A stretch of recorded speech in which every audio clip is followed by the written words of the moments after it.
వాళ్ళకు కూడా చేశారు అనుకోండి, ఆయన మార్క్ అది. అట్లాగే మధ్య తరగతికి సంబంధించి ఇప్పుడు ఫర్ ఎగ్జాంపుల్ వీళ్ళకి బియ్యం రూపాయికి ఇచ్చారు, మధ్య తరగతి 10 రూపాయలు తీసుకో, సన్న బియ్యం 20 రూపాయలు తీసుకో, సన్న బియ్యం నేను గుర్తు పెట్టుకుంటారు. అది అప్పుడు ఆయన మార్కు. ప్రస్తుతం ఏంటంటే సమీక్ష ద్వారా విషయం తెలుసుకుంటున్నారు, రేపు వాటికి నిధులు అవసరం అవుతుంది. అది చేయించగలిగారు అనుకోండి, లైఫ్ లాంగ్ వాళ్ళకి ఇంకా తిరిగి ఉండదు. జగన్మోహన్ రెడ్డి గారి గుర్తులు చెరిపివేయాలనే టీడీపీ అధికార రాజకీయం ఒక రకంగా అది మంచిగా ప్రజా ప్రయోజనం కోసమా లేదంటే రాజకీయ ప్రయోజనం కోసం?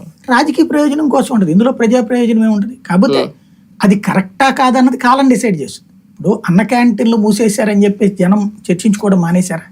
ఇప్పుడు మళ్ళీ అదే అన్న క్యాంటీన్లు వీళ్ళు తీసుకురాలేదా? ఇవాళ తీసుకొస్తున్నారు కదా. కాబట్టి ఒక వ్యవస్థలో ఒక మార్పు అన్నటువంటిది, ఇప్పుడు ఫర్ ఎగ్జాంపుల్ ఫీజు రియంబర్స్మెంట్ ఉందండి, పేర్లు మార్చారు కానీ గుర్తు మర్చిపోతారా జనం? అలాగని రాజశేఖర రెడ్డి కొడుకునే ఏమైనా గెలిపించారా?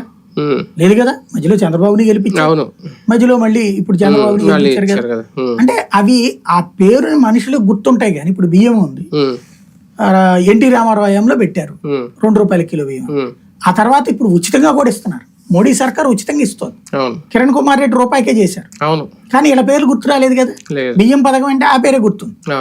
అట్లాగే నువ్వు మార్చిన వాలంటీర్ వ్యవస్థ అన్నటువంటిదైనా, లేకపోతే సచివాలయ వ్యవస్థ అయినా, లేదా ఇప్పుడు ఏరియా హాస్పిటల్ అయినా, తర్వాత వచ్చేటప్పటికి దాని పేరు ఏంటది ఆర్బీకే కేంద్రాలు, ఇవి తీసేశారనుకోండి, తీసేసినప్పుడు ఆల్టర్నేటివ్ నువ్వు ఎలాంటిది పెడతావు, దాన్ని బట్టి ఆధారపడు. అంటే ఇవన్నీ లేనప్పుడు కూడా వ్యవస్థ నడిచింది, అంతా ఉంది, కొత్త వ్యవస్థలు వచ్చినా రాకపోయినా అప్పటికి ఇప్పటికి ఇంకా తేడా ఏముంది అనేది గమనిస్తారా ప్రజలు? ఖచ్చితంగా దాంట్లో ఇది అయ్యాక ఏ సమస్య లేకపోతే ప్రాబ్లం లేదు.